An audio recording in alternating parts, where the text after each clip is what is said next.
If I'm not busy, then I don't have enough business maybe. A lot of entrepreneurs suffer from a lack of oxygen. And it's like this never-ending decision. Do I take more responsibility as a payroll, or I'll just quickly do it myself? Our jobs as CEOs of our business is to work ourselves out of a job. 100%. Your quality of the company is as good as the quality of the people you hire. Our focus was teaching them how to build a sustainably scalable business.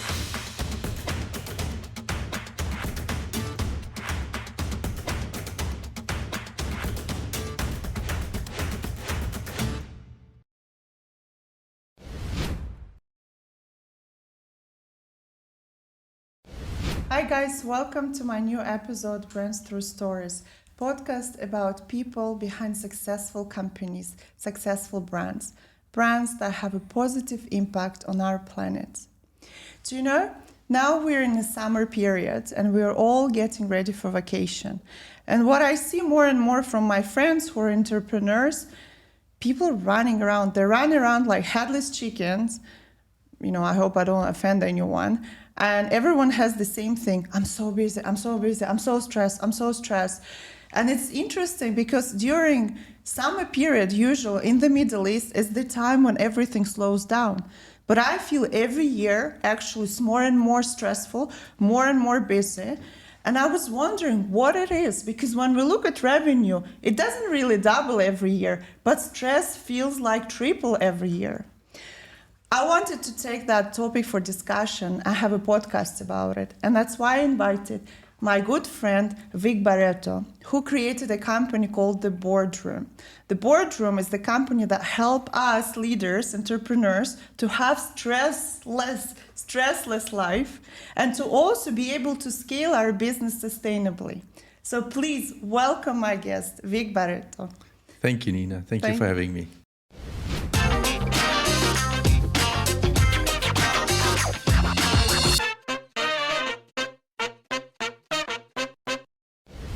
Thank you very much for finding time in the busy, stressful schedule to join me. My pleasure. I want to start. Have you noticed this thing about stress, busyness? Do you see the same type of people? Yes. Around you? Every day, Every day. And I don't think it's actually changed. I mean, I started, so I'm going to give my age away now, but I went into business straight after school in 1986. The first thing I want is start goals. Yeah. And nothing has changed from then until now. Oh, okay. Because the fundamental thing about business is we're in the people business as entrepreneurs, as business people.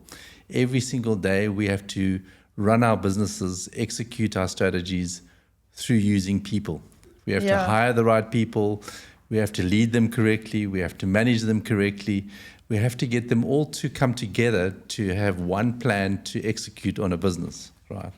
And most entrepreneurs, when all the pressures come, they forget about how to lead people properly.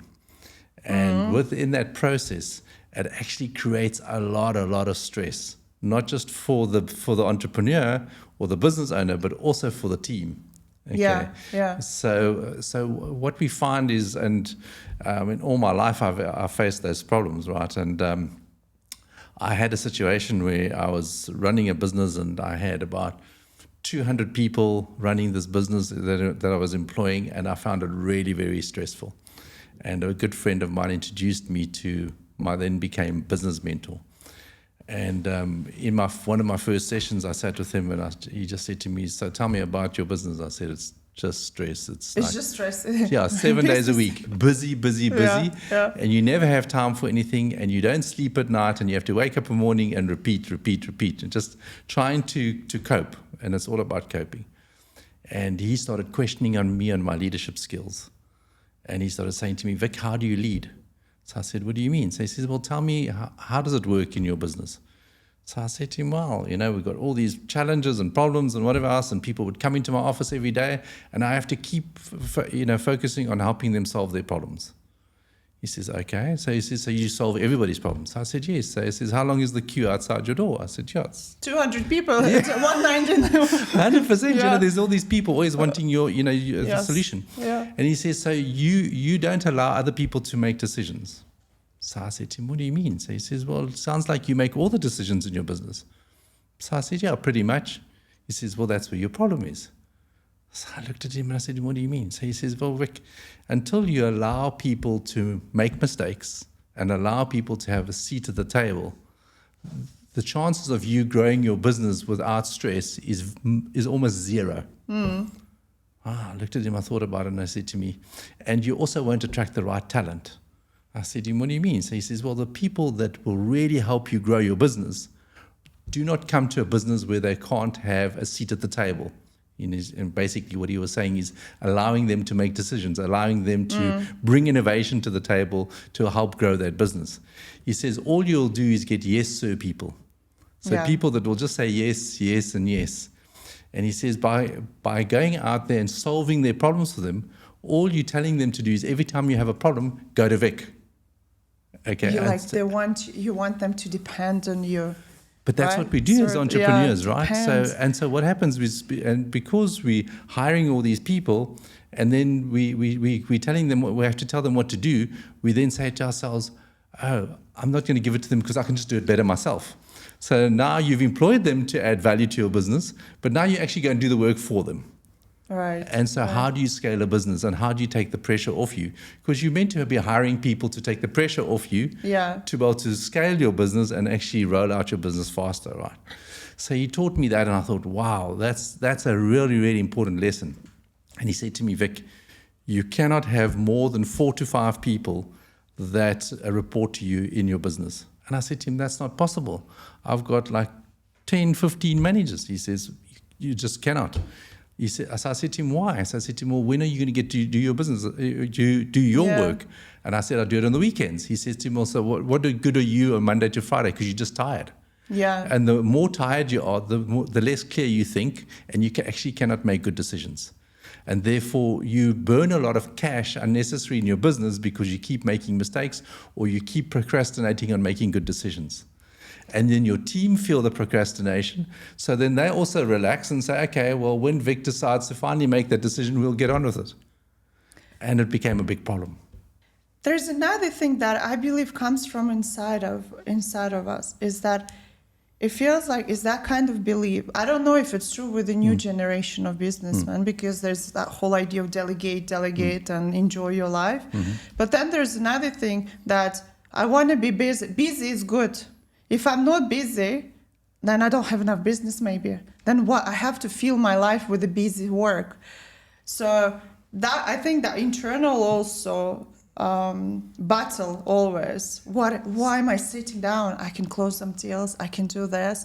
On top of that, then solving everyone's problems.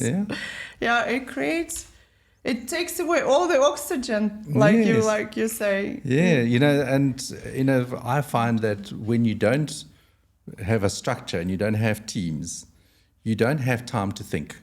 Because if you have too many people reporting to you, you don't have time to think. And as a business owner, you have to be able to get some perspective, right? So unique perspective of where you're going, why you're going that way. Is the market still trending in the right direction? You need to be able to think about the external factors of your business. Yeah. And so when you don't give yourself that space to think, you're going to make a lot of bad decisions. And when you make a lot of bad decisions, it impacts everybody. It impacts the morale of the team. It impacts the viability of your business. There's so many different things. And I mentioned to you before, a lot of entrepreneurs suffer from a lack of oxygen.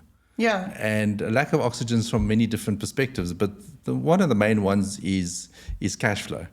If they don't have enough cash flow in their business, the oxygen evaporates from their minds and they can't operate. They can't think because all they're thinking about is money. Yeah, paying salaries. And therefore, when people come into the office, they're grumpy.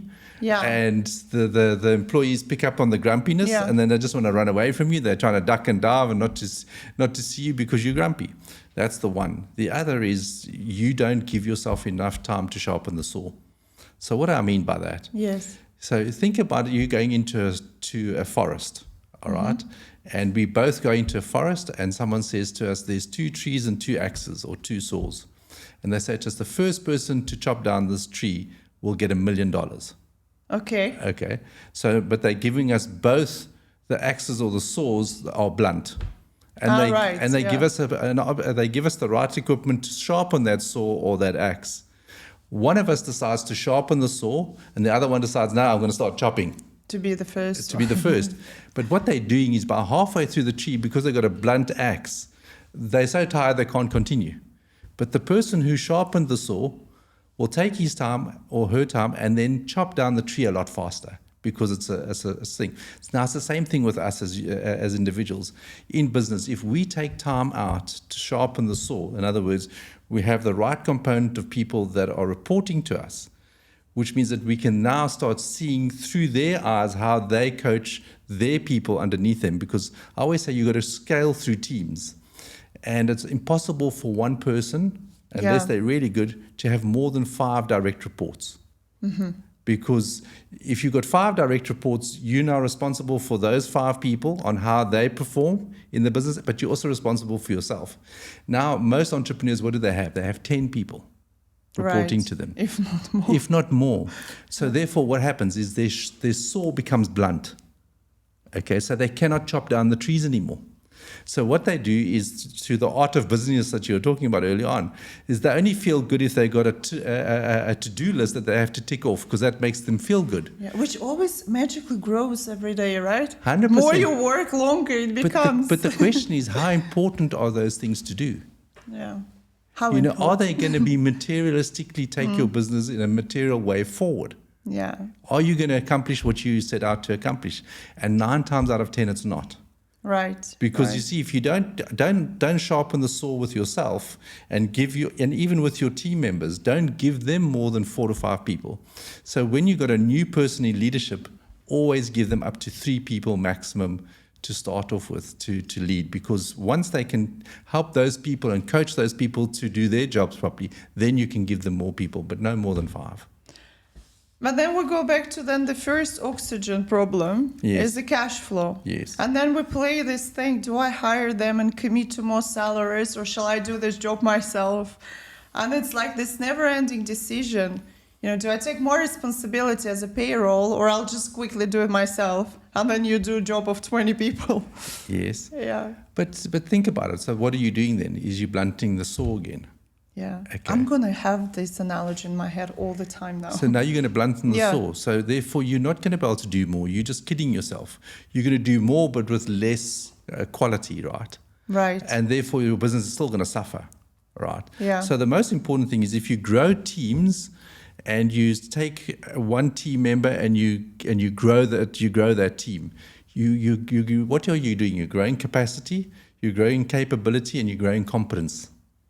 Okay. Yeah. Once you've got a product market fit, your job is to be able to take that product and put it into a scalable business model. Yeah. Okay. And what is that? That's about competency, about capacity, and capability. Because you've got to develop that. And how do you develop that? In teams. So if you have teams of no more than 5, you can actually grow that process. And the more you grow that capacity, then you can actually afford the cash flow. What happens when you don't grow the teams and you just have everybody reporting to you? The saw gets blunt and you burn more cash. Yes. So the amount of cash that you've burnt extra, because it takes you so much longer to get the job done, you could have employed the person and paid them and made more money. Yeah, but it's always that kind of game, right? Oh, short-term gain, long-term vision. But I absolutely agree with you. I think I've got, at some point, when I had my business partner, that idea, though I was running all the operations of the business, but I always felt like there was responsibility shared.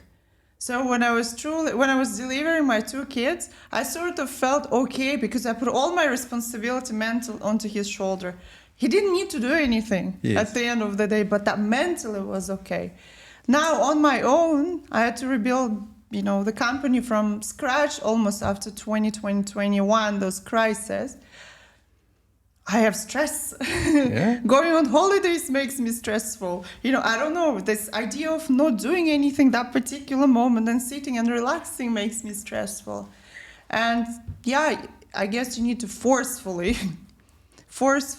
understand, right, that it's important and plan in advance. You see, what a lot of entrepreneurs are not focused on is, how do I sustainably scale my business? Yeah. So sustainability is the key word, right? So how can it be sustainably growing, okay, without me? Yeah. You see, because our jobs as CEOs of our business is to work ourselves out of a job. Okay, so I love this. My goal is to work myself out of the job. yeah, so how do you do To that? sustainably have the income. So how do you do that? You build the right teams with the right competencies and everything else. You put the right systems in place for them to be able to operate and to deliver the value proposition to your customer. All right, because remember the product market fit, you're delivering a value proposition to a customer that's willing to pay you for it. Yeah. Right? But now you've got to be able to put it into a model that can scale. But so when you build the right team and you build the right system to enable that team to deliver the value proposition, you now work yourself out of a job. Yeah. Because now they can execute without you. So your job as a CEO is to coach people on how to reason and think about how they deliver the value proposition. Yeah. Not to give them the answers, to coach them, to ask them questions until they get it themselves and they can make decisions. And you've got to encourage them to make decisions, and you've got to encourage them to allow them to fail. Okay. Once they know that it's okay to fail, and you give them the boundaries in that, then they get to go and try. And once they start seeing that they can actually make it happen, they now have a seat at the table, which means that they can now deliver that value proposition without your supervision. Now you've brought in about scale in your business. You're bringing in about sustainability because you've empowered them to be able to do that, deliver that part of the value proposition to your customer. To be a leader like that, Yes. I think you have to have certain qualities. The interesting thing is that, when I go back to 19 years ago, when I've just finished university and created my first business, I actually managed, I had 2 offices, 30-something people, and I could leave the office in the afternoon, do nothing, and I was okay with it, and I knew everything was going. As the time grows, 19 years later, thank God I have the best team. Thank you, my team. But I started having more and more stress, doubts, through mistakes and failures. So I'm more cautious about people and so on. All that mental things that we have. So what I want to say is that you have to have certain qualities as a leader also. Ability to trust.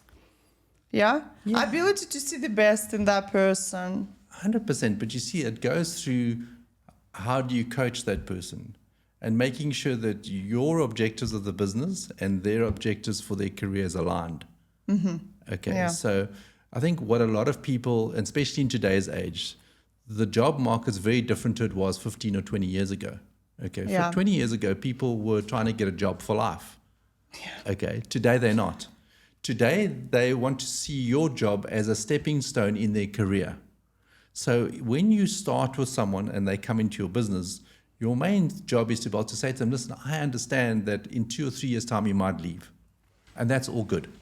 Okay, so, but I'm hiring you to be able to build out this capability in my business to deliver that value proposition to my customer.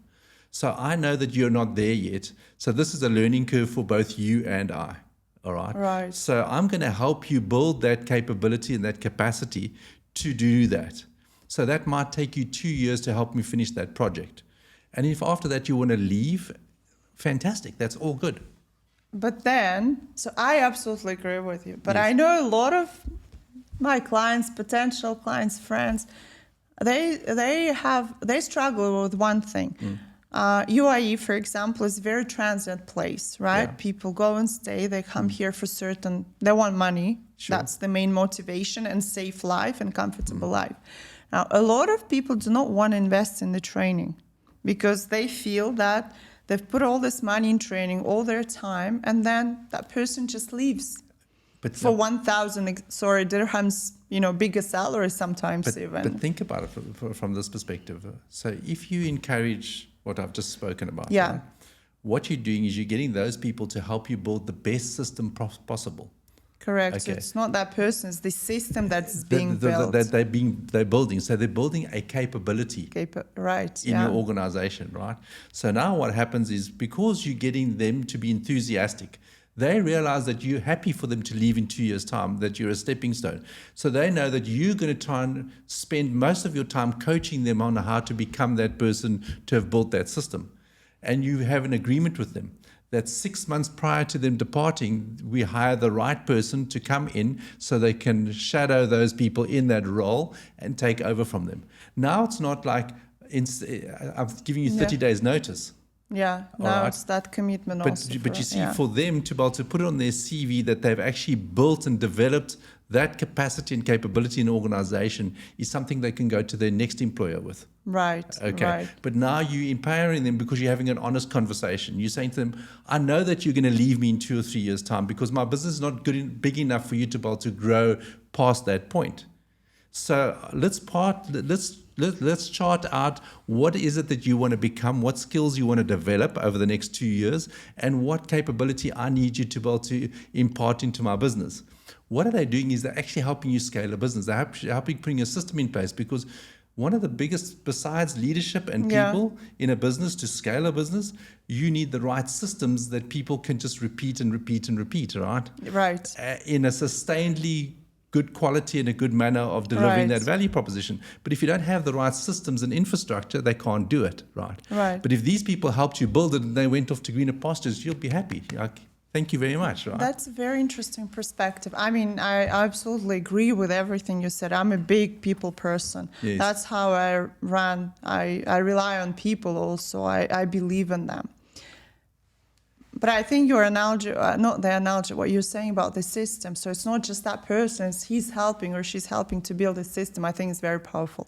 I think a lot of skeptical leaders, those who love when their people depend on them, because we have a lot of them also. But they'll never have that's a good But they will perspective. never have the best people in the world coming to them, because the best people in the world want a seat at the table. They want to feel like they're really contributing something, that they actually made a difference themselves. Okay, that they contributed, they make something different, because that's what they're living for. They don't. A lot of people also don't just want the money, right? They also want to know that they've developed and that they were part of the success. They don't want to just be the person that actually took the notes in the meeting to try and make it successful. They actually want to have made a meaningful contribution to that business, right? And it doesn't matter of the level, right? Anyone, right? I promise you, when you coach people and you care about their career, and you teach them as much as possible, give them as many courses as possible they need to be able to develop their capacity inside, they will build the systems for you, no doubt about it. Beautiful. Okay, and when they've built the systems for you, when they leave, and 6 months prior you hire the next person, that next person will stand on those people's shoulders and go further, right? Beautiful. So it's so important, because as I said right at the beginning, we're in the people business. Doesn't matter whether you're in branding or whether you're selling teacups or whatever the case may be. You're first and foremost in the people business. And the better you treat your people, the better you lead your people, the easier it is for you to sustainably grow your business and work yourself out of a job. Because what happens when you work yourself out of a job? Now you've got an investment. You don't have a business anymore, because now you can just get the dividend flow out of the business. You can remove yourself and maybe be in your business 1 day or 2 days of the month. Yeah. Okay. Yeah. And now you've got an investment, or you can sell it because it's a systemized business, right? And that's the biggest problem with most of us as employees, or entrepreneurs. We've got a self-employment agency. Okay. And I love that expression. You have that phrase, you using self-employment agency. Yeah. You know, my business mentor said to me, Vic, do you have a business? I said, yes, Rob, I have a business. And he says, well, can you go on vacation for 3 months? And when you come back, your business is making more money than when you left. I said to him, I can't even go for 1 week. What are you talking about? Okay. I can't sleep for 8 hours. I have to go to Exactly. And he said, Vic, until you can tell me that you can go on vacation for 3 months, not contact your business once, and when you come back, it's making more profit than when you left, that's when you got a business. I said to him, how do you do that? You know? And that's when he taught me all these principles about how do you lead people, how you build your leadership capability, and allow people to make mistakes. And that's one thing that we as entrepreneurs find very difficult. We find very difficult for people to make mistakes. And I always say to people, when you make a decision, make sure that your decision is not to benefit you as the person, but it's to benefit the company and the customer. If you're making the best decision, or the decision for the best interest of the company and the customer, I will always back you. Doesn't matter how big the mess you make. It doesn't matter what the cost is, I will back you. But when you make it, if it's good for you and it's not good for the company and the customer, then you must take the consequences. Right. But if you make the best decision for the company and the customer, I'll back you all the way. You can go away and make decisions, because you've got to allow them that room to fail. Because if very they difficult thing to let yourself, especially when you want everything perfect. But Yeah. but what is perfection? Yeah. There is no perfection. There is no.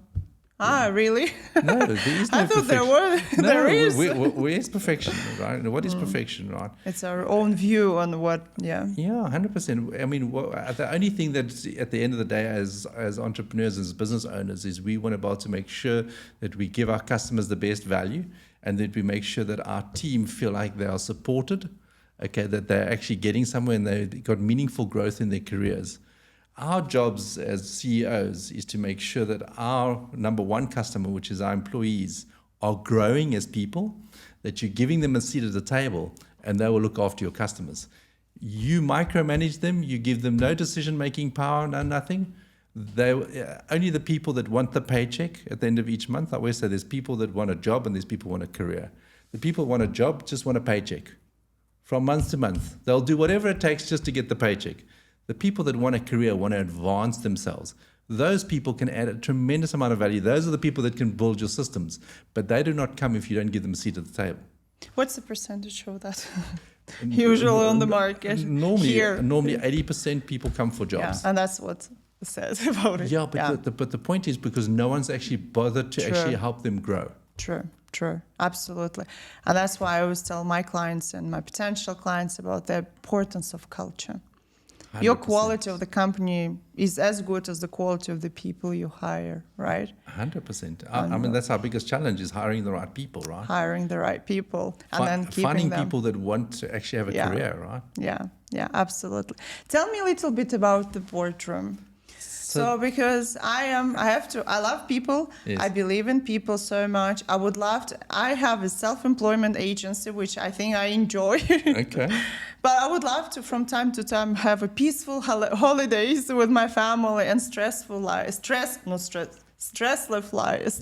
life. So what Boardroom, how does it help entrepreneurs and leaders? Fantastic. Let me give you a little bit of a background to give you some context.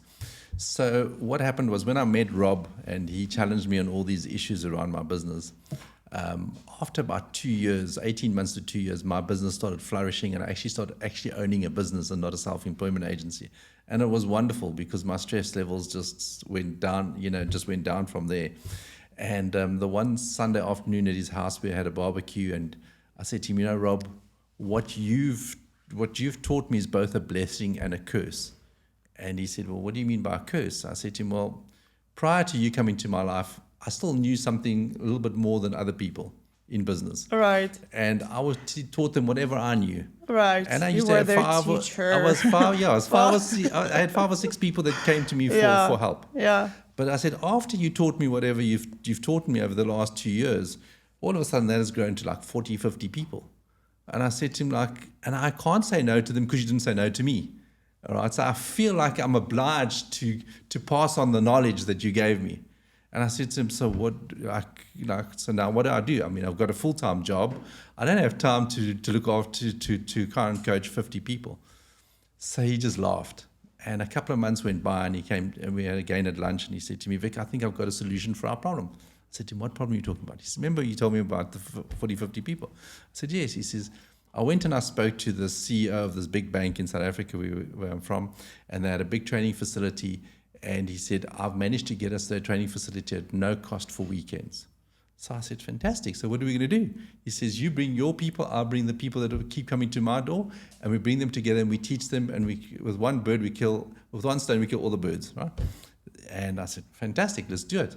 So we managed to get all the people together, and we had this big auditorium, and they came. And we taught from 8 until 12 on how to build a sustainable, scalable, and profitable business. Yeah. And that went well. And in the afternoons, we broke them up into little groups of 10 and 12 people. obviously non-competing businesses, no supplier relationships in the room, and that became their board. Because how many entrepreneurs do you know? Do you have a board of directors of 10 people?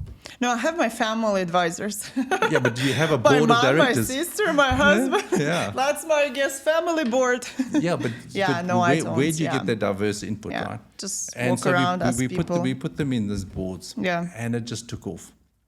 Within 3 years, we had 3,500 members. Okay. And it just grew by word of mouth. No, we didn't advertise it because we weren't doing it for money. We were just doing it to pay it forward, right?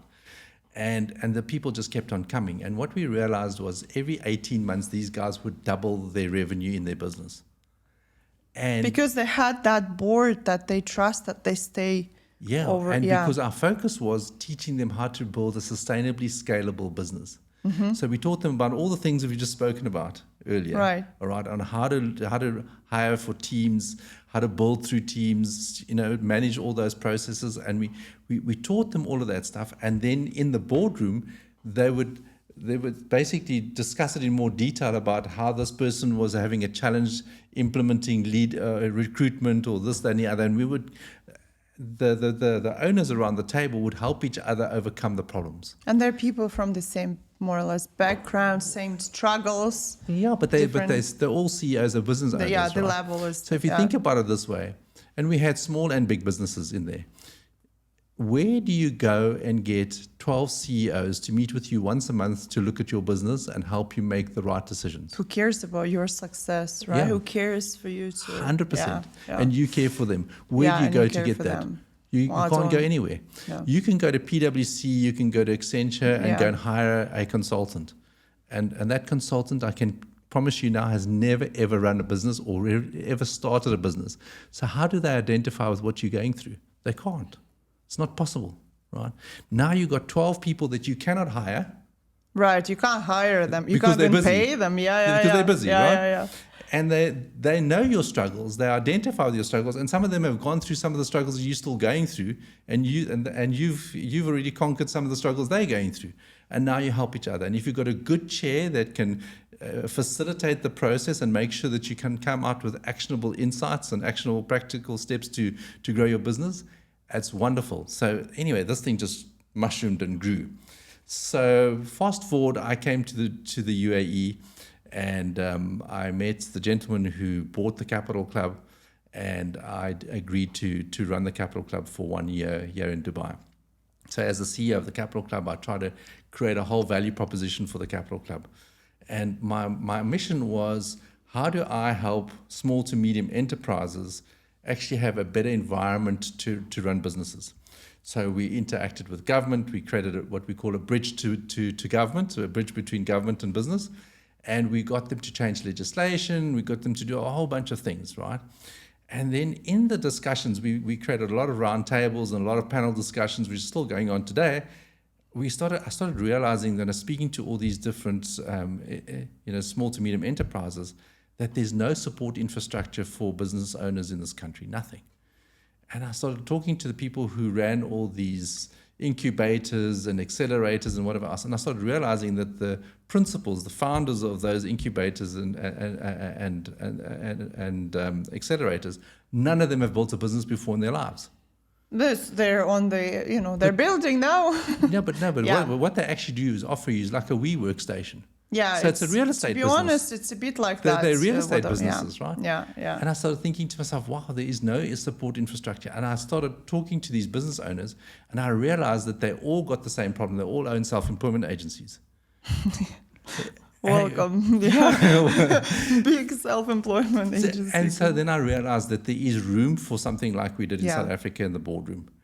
And I really believe it's going to make a huge difference. And in the last 2 months since we've launched it to the market, I've seen maybe 20, 30 entrepreneurs from all size businesses, from anything from 4 to 5 years old up to 10, 15-year-old businesses, from like 10 million dirhams a year to 300 million dirhams a year businesses.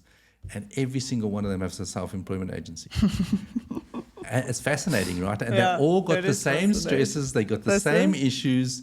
And when I start talking to them about how would you like to be able to have a business where you could only spend 1 day a week in your business, and you can take some time out.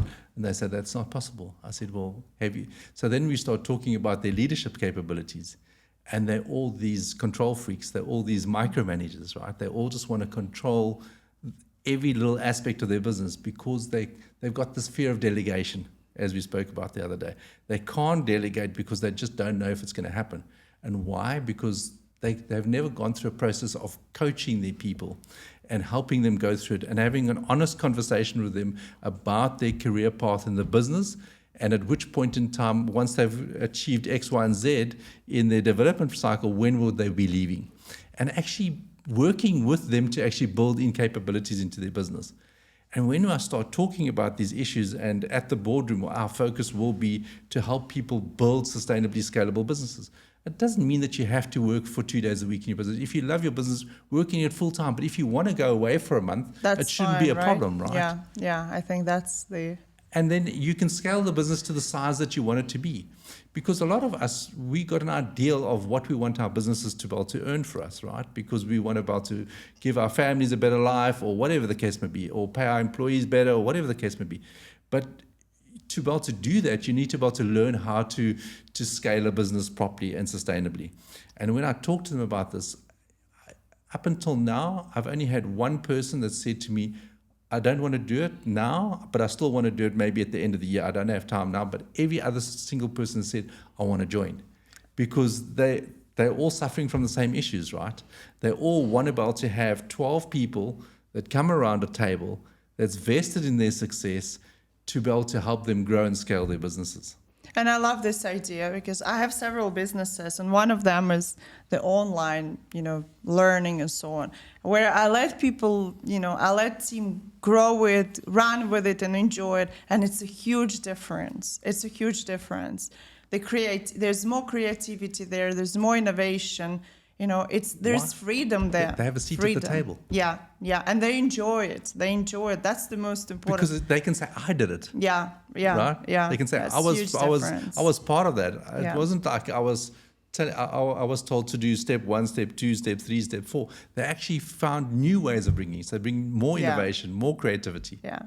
Makes a massive difference. Absolutely. And I think that's amazing that you set up Boardroom here. I hope it will be very successful business and goes to other countries also. I think government here does a lot in terms of legislation for us as SMEs owners.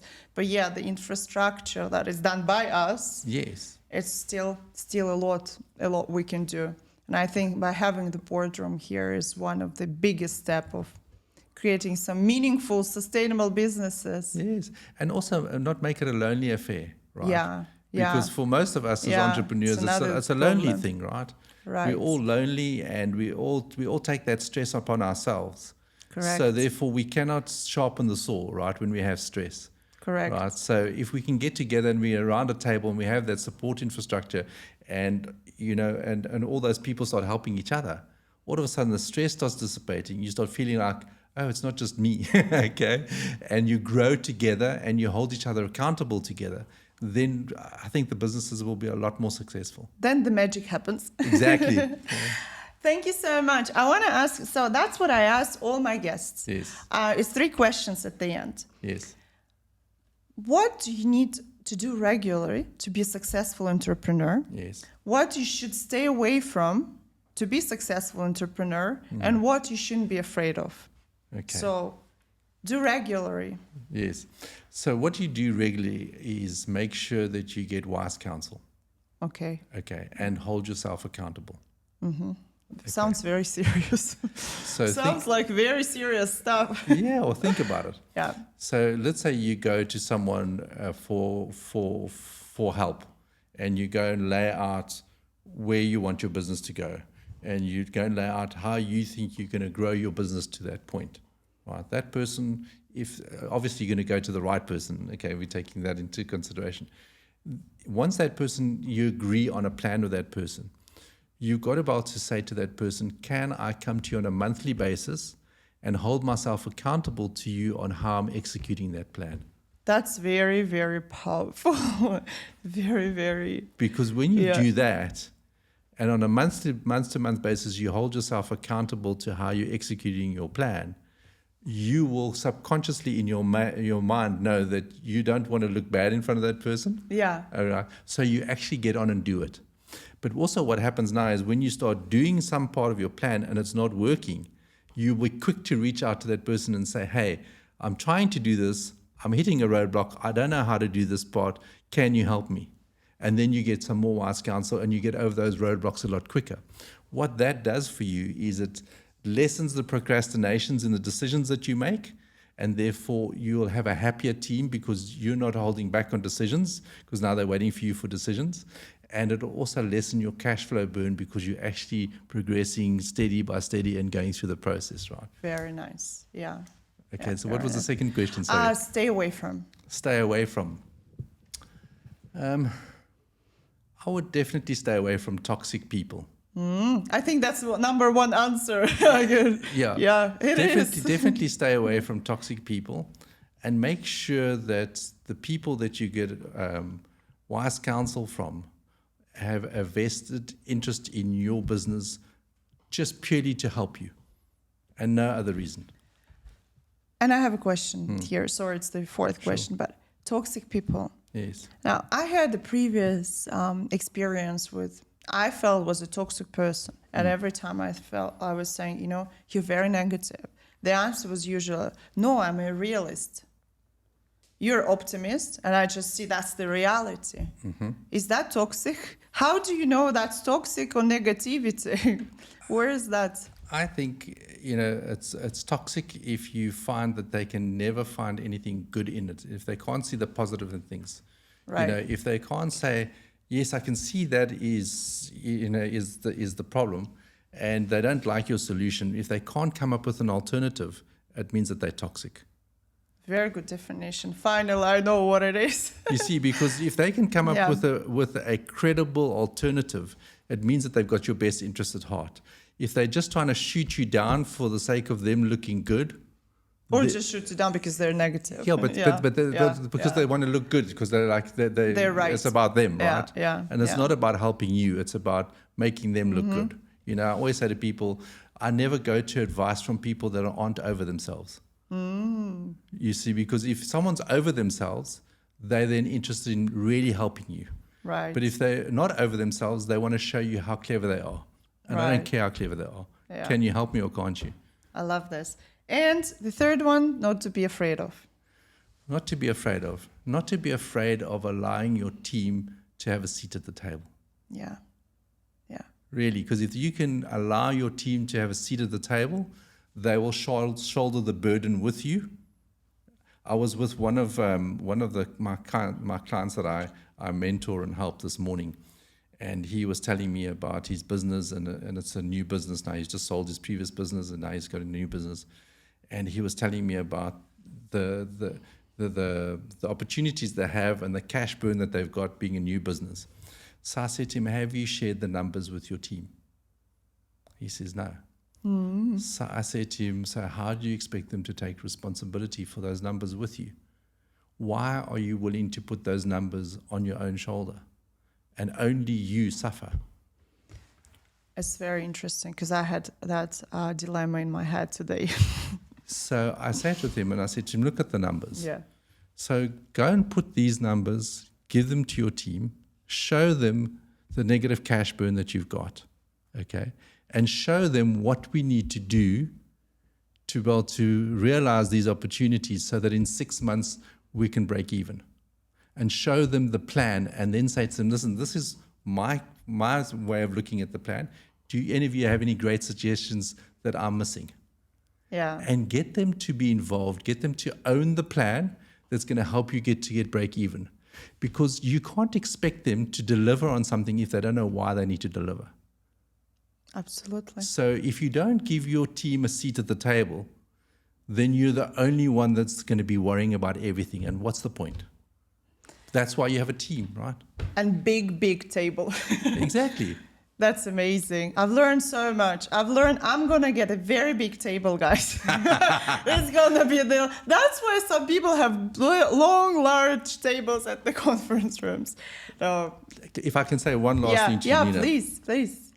take your numbers at the end of each month and give it to each person in your team. Go through the numbers with them, educate them, because you must remember, if you think about your business model executes the value. Mm-hmm. Your financial model verifies how you executed the value. Correct. Okay. Yeah. So if you don't share with them the financial models, they don't know if they're doing right. You're absolutely, yeah. It's magical, because I was thinking today morning, I had that dilemma: share, not share, share, not share. And I have to say, intuitively, I did share. Good so for you. yeah, Good but it for was I had to stop and think about it. The more you share, the more they know, and the more you show them what they do on how they have an impact on the numbers, you'll see the magic starts happening, because now they start taking ownership with you. Beautiful, beautiful. Thank you so much. That's Thank my you. big I've pleasure, learned Nina. so much today. Fantastic. Guys, I hope you've learned also a lot. And if you like it, please, please, please subscribe. Leave your comments also. I was told my team to always remind you. Please, please. Thank you very much. And I hope you're going to enjoy your summer this year. And not just this year. All the summers, all your holidays. And live not busy life and not full of stress life. Thank you so much. Thank you, Nina. It was good. I enjoyed it a lot, a lot. Fantastic. And the audience here also